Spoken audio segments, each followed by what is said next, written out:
Hello friends, welcome to Vamja education.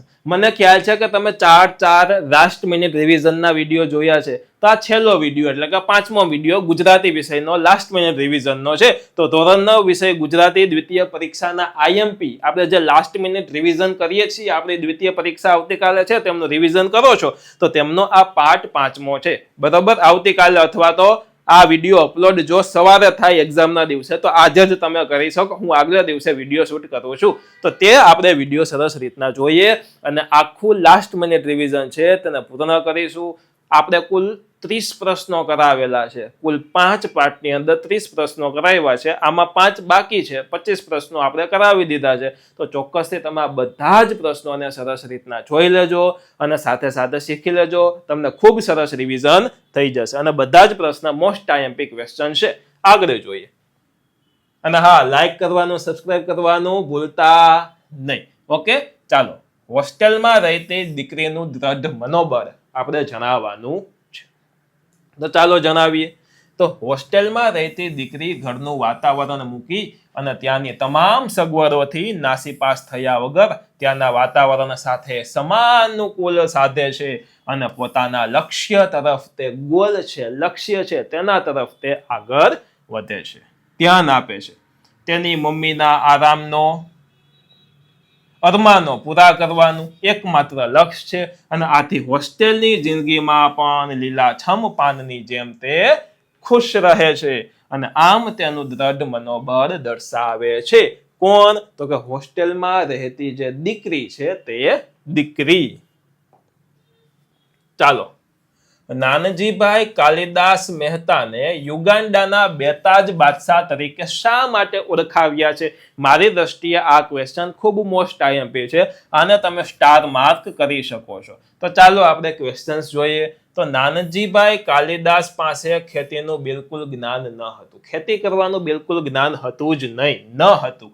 છતાં તેમણે યુગાન્ડામાં વણખેડેલી ધરતી પર અજાણ્યા પ્રદેશમાં કપાસ, ચા, કોફીની ખેતી શરૂ કરી. જો યુગાન્ડા ગયા ત્યાં વણખેડેલી ખેતી હતી કે ભાઈ કોઈ દિવસ કોઈએ ખેડ્યું ન હોય એવી બંજર જમીન હતી. બંજર જમીન ઉપર તેને કપાસ અને ચા, કોફીની ખેતી કરવાનું ત્યાં ચાલુ કર્યું અને કાર્યકુશળતા દ્વારા એમણે સફળતા ત્યાં પ્રાપ્ત કરી લીધી.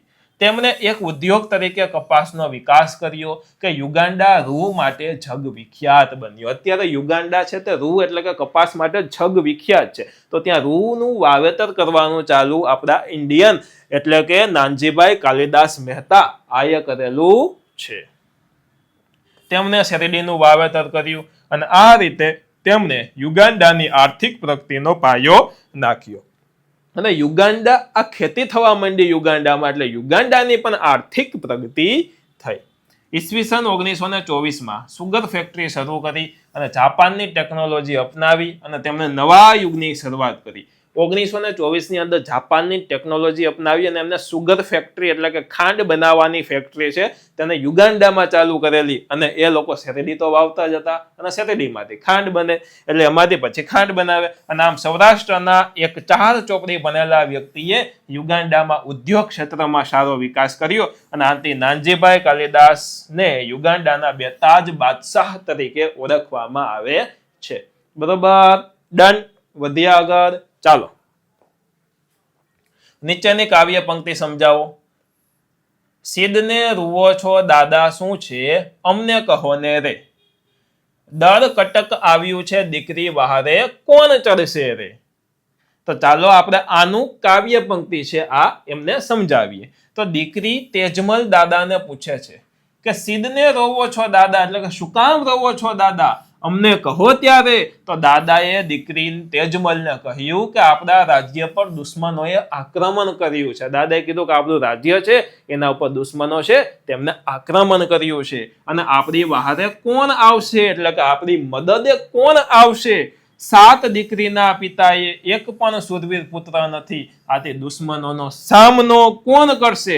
અને આ જે પિતા હતા એને 7 પુત્રી હતી, એક પણ દીકરો હતો નહીં. એટલે દાદા કહેતા હતા કે આપણી રક્ષણ કોણ કરશે? કોઈ દીકરો જ નથી.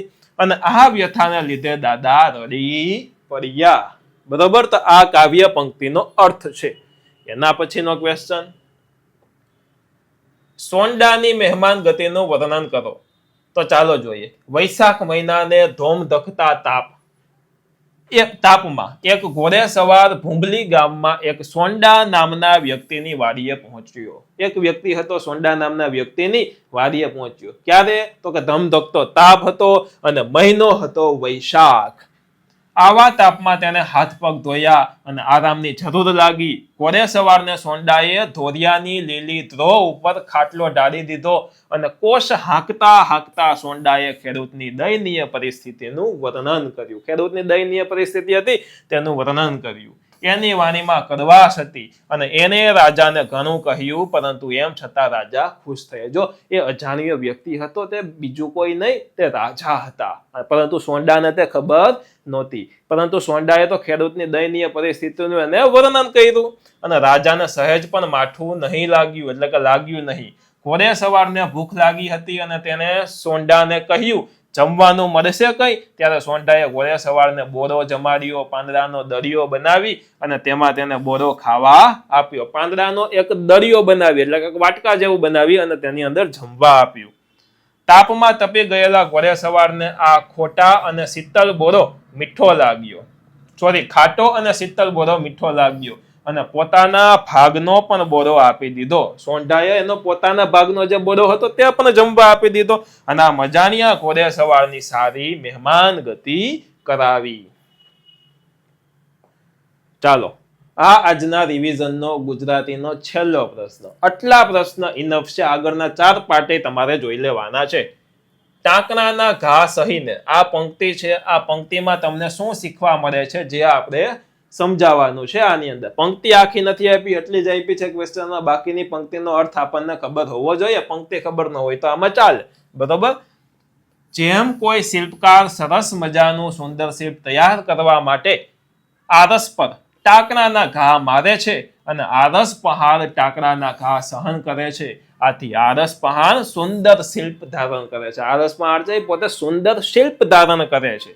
કવિએ સમજાવ્યું છે કે માનવીએ પણ જિંદગીમાં અડગ આત્મવિશ્વાસથી જીવવાની જરૂર છે.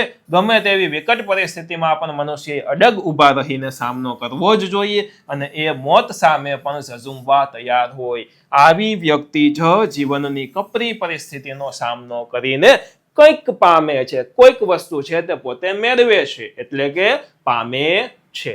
તો આ પ્રશ્નનો થઈ ગયો જવાબ. હવે જો એમ પૂછે કે કાવ્ય પંક્તિ પૂર્ણ કરો, તો તમને કાવ્યની પંક્તિ આખી આવડવી જોઈએ. આમાં અર્થ પૂછ્યો હતો એટલે આપણે ખાલી અર્થ જ આવડતો હોવો જરૂરી હતો. તો આની સાથે સાથે આપણું ગુજરાતી વિષયનું રિવિઝન અહીંયા પૂર્ણ થાય છે. આશા રાખું છું કે એકદમ ઘૂઘરા જેવું બેસ્ટ રિવિઝન મેં તમને ગુજરાતી વિષયનું મોટા ક્વેશ્ચન્સનું કરાવી દીધું છે.